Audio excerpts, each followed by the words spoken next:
We've had a rough start to the year. We've seen added layers of scrutiny around procurement processes.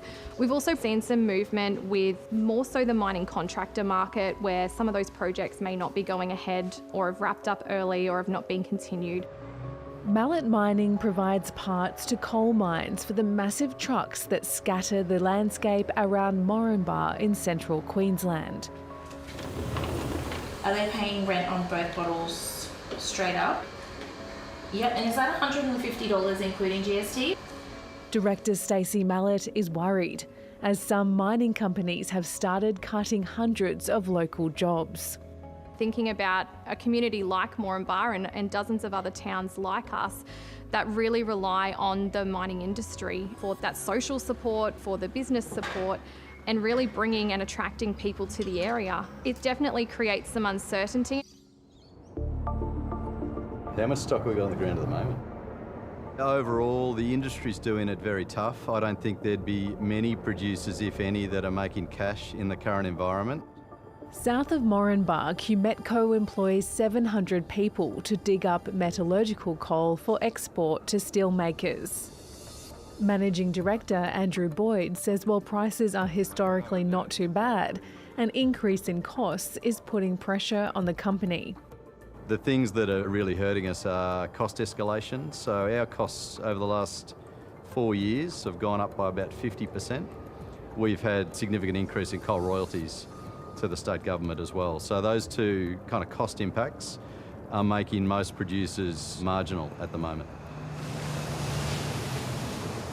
So this calendar year, 2025, we're forecasting to lose money, probably lose in the vicinity of $50 million. And at the same time, we'll be paying about $75 million in royalties to the state. Over the past 3 years, coal royalties have earned more than $30 billion for Queensland's coffers. The former Labor government changed the scheme in 2022 to a tiered system that increases taxes on miners' revenue when the price of coal goes up.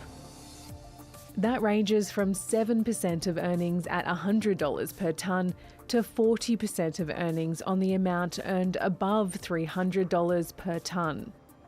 Coal royalty is basically the fee that a government charges a coal company, and not just coal, any mineral resource, for the right to access a resource like coal, which is our property as Australians. The price for coking coal is just under $200 or 300 Australian dollars per tonne, down from the surging prices when the scheme was introduced. Moranbah mine worker and local councillor Simon West says the royalty scheme is crucial for regional Queensland. The coal royalty scheme as it stands now is good for local community and it's good for our local infrastructure. Moranbah couldn't afford to build and pay for its own brand new hospital. Mining royalties did that. Simon is also on the National Executive of the Mining Union and a member of the Labor Party. He says he's not worried about his job. Mining is a cyclical business. Coal mining companies, I would imagine, can predict the highs and lows better than you and I think they're well adapted to preparing for and dealing with those lows. Last week, BHP Mitsubishi Alliance, or BMA, announced 750 jobs would go in its Queensland coal operations. The Saraji mine will be placed into care and maintenance, a mine that was previously mothballed in 2012 and only reopened in 2022. Other miners, including Q Coal, Anglo American and Bowen Coking Coal, have also announced job losses. The commitment I took to the election, I honour entirely. Despite heightened pressure from the industry and from some federal LNP politicians, the Queensland Premier David Crisafulli has consistently said there will be no change to the royalty scheme. However, last month, the Premier finalised a deal with Bravis, formerly known as Adani, to defer its royalties. In exchange, the company is investing $50 million to expand operations. The Premier says the government's position on the royalty scheme itself won't change. We are going to set strong environmental frameworks. Approvals will be given in a timely fashion, and you won't have changes to regulation and taxation. Now, on the back of that, I believe we can create a culture where there is an ability for them to invest. Tony Wood from independent public policy think tank, the Grattan Institute, argues the royalty scheme is working as intended. The total royalty payments for the last financial year were between $5 and $6 billion. That's a lot of money. But the previous year it was more like $10 billion. Now, most of that money was spent on essential Queensland infrastructure. And so therefore I think Queensland has benefited from that extra high royalty.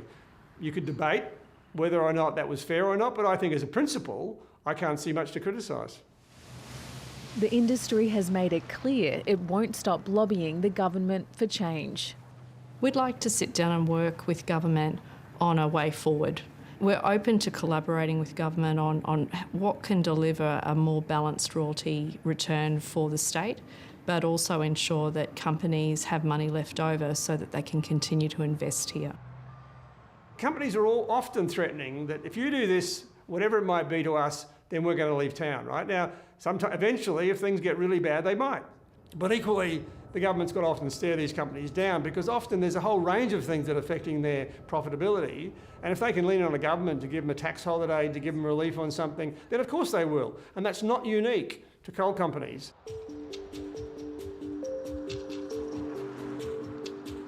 Back in Moranbah, locals want their voices front and centre in the debate. My personal position is the way the current royalty scheme is set up, it is beneficial to the communities in which coal is mined. I think what I'd personally like to see is some reform, some consultation with industry, and a coal royalties scheme that makes sense and is sustainable.